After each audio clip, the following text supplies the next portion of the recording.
We now go to the second half of chapter 21. Remember, I had to split this up into two pieces so that I wouldn't exceed 15 minutes if I did the whole thing at once because it has a lot of slides. This is chapter 21A, Progressives and Labor. So we pick up where we left off last slide, and the last one we talked about public morals and temperance and prohibition and the clout of the woman's vote and all of that. And now we talk about the progressive movement in labor in the 19 teens in California. Rawls and Bean, your authors, assert that progressive leaders had a strong group consciousness along with their feelings of the power of the individual. Remember, the tendency is for the Republican Party in general to be more apt to rely on the individual, but then again, these progressives did have a certain group consciousness as well, which even seemed sort of paradoxical at the time. The implication here is that if the progressives could not enact enough reforms to protect labor, then quote, the temporary evil of labor unionism would wither away. So basically, the Republican progressives wanted to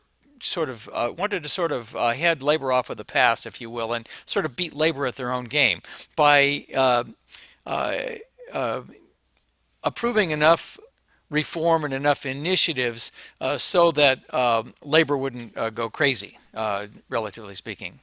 Labor leaders correctly perceived, though, that Governor Hiram Johnson was more sympathetic to organized labor than were progressives in general. In 1911, laws were passed to close loopholes, allowing employers to evade financial responsibility for workers who were injured on the job. A 1913 law made that participation compulsory. So I guess this is kind of the foundation of our workers' compensation setup in California. Uh, the 1911 legislature also adopted an 8-hour working day for women, excluding farm labor and the packing and canning industries. You know, it was that peculiar institution, farm labor.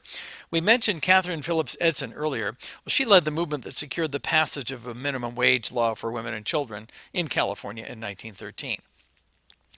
Governor Johnson then appointed her as the executive officer of an industrial welfare commission to actually administer this act that protected women and children from excessive abuses in labor. There were moves to improve conditions at farm labor camps to some extent after the Wheatland Yuba County riot in August of 1913 we mentioned in a previous chapter. Investigations into conditions at labor camps were authorized by the Commission of Immigration and Housing. This commission found many camps to be dangerously unsanitary. There were new labor camp sanitation and housing acts passed in 1915. The efforts to enforce such acts fell short, though, even though the act seemed to have clout with respect to its enforcement. It didn't really, because there was always that peculiar institution.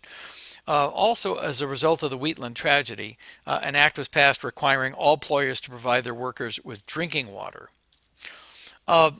Many of the reforms we've mentioned thus far in Chapter 21, by way of the California legislature and maybe some of the major cities, had little to do with improving the lives of many African Americans in California.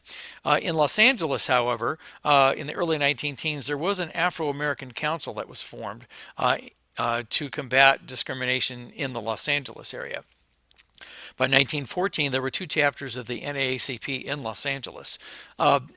You probably know about this, but in case you don't, there was an all-black town established in western Tulare County by retired Army Lieutenant Colonel Allen Allensworth. The idea was for black Americans to be self-sufficient. This was the little town of Allensworth in western Tulare County. This was in the late around 1909, 1910.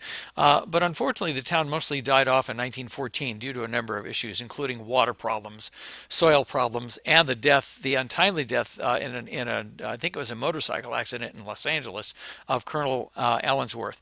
It is a state park today, Allensworth in western Tulare County. You can visit it. In fact, on some occasions, depending on whether or not they've got public events going on at Allensworth State Park, the Amtrak will stop there. If there are more than 20 people that want to get off at Allensworth, they will stop there.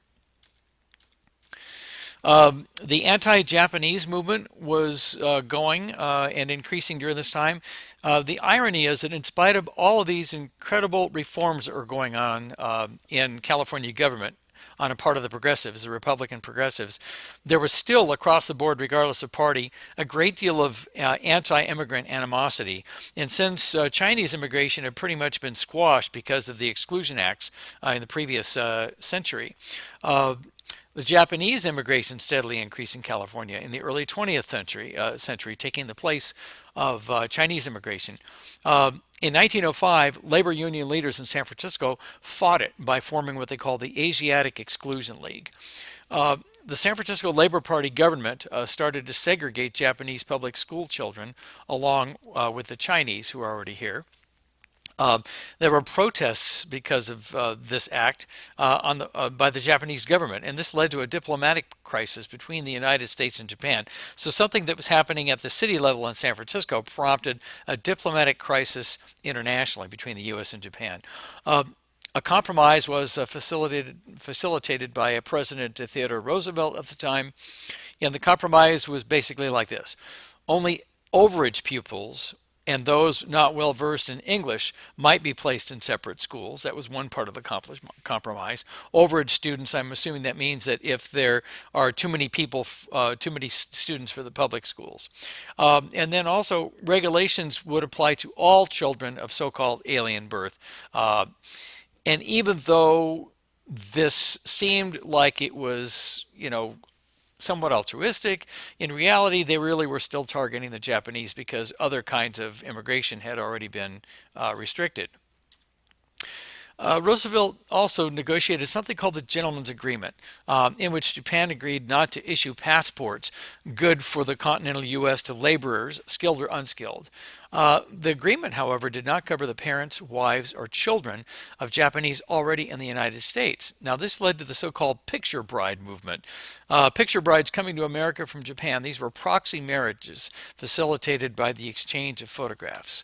And here is a photograph of a picture bride from the San Francisco Chronicle's website circa 1912. By 1920, there were more than 20,000 married Japanese women in California. That was a considerable increase over the number that was counted in 1900. And of course, by this time, white Californians were using the same stereotypes that they used on Chinese immigrants to portray the Japanese immigrants. However, Japanese quickly demonstrated that through their hard work, they could acquire a high standard of living, and then the whites protested that the Japanese were acquiring a higher standard of living than the white Californians were. Go figure. In 1913, Governor Johnson drafted an act to forestall Japanese land ownership under the guise of prohibiting all aliens ineligible for U.S. citizenship from owning or leasing land. This included the Chinese. Of course, there were already exclusions against the Chinese, so in all reality, these laws were really targeted specifically at the Japanese. The country of Japan, their leaders could see through this, and they protested that bill, as you might imagine. Then there was the this bill that was just made reference to, that Hiram Johnson was sort of husbanding through the legislature. This bill didn't carry his name. It was popularly called the Haney-Webb bill, even though Johnson was behind it. It passed, which then ensured Johnson's political viability.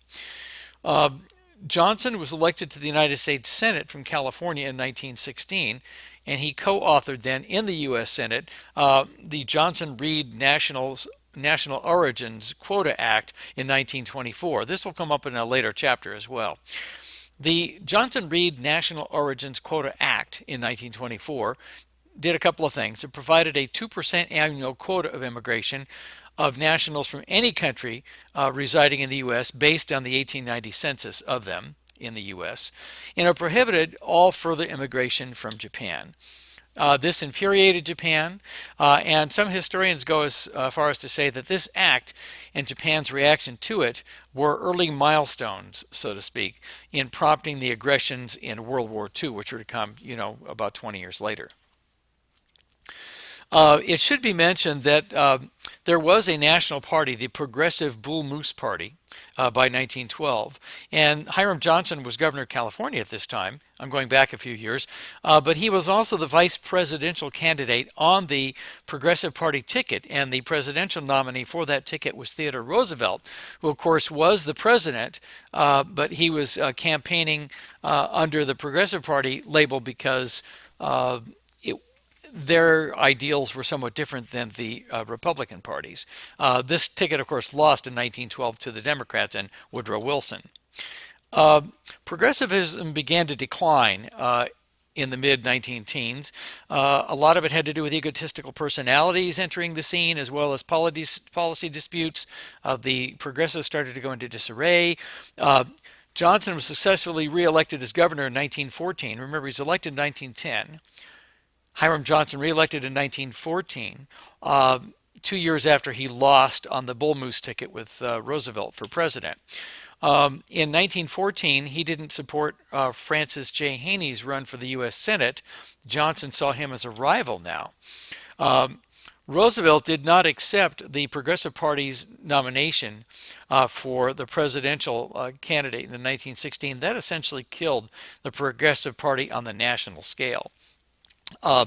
Johnson's lieutenant governor, John M. Eshelman, died in February of 1916, which kind of left a void with respect to the succession of the governorship. Why is that important? Well, because Johnson in 1916, late 1916, won the other California U.S. Senate position, but he didn't take office until March 15, 1917, 2 weeks late, because he didn't want the newly appointed lieutenant governor, William D. Stevens, to take office as governor. He didn't care for Stevens, and so he thought if he could delay his inauguration to the U.S. Senate and remain governor for an extra couple of weeks, that he could forestall Stevens' installment as the governorship of California.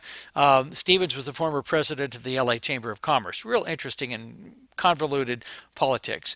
So Hiram Johnson actually held the position of governor of California and U.S. senator for 2 weeks. It was really, really very strange. According to the authors, Johnson had almost come to believe that he was the California progressive movement and was so popular, get this, that the voters of California kept him in his U.S. Senate seat until his death in 1945, which is really quite extraordinary. And there you have Chapter 21b.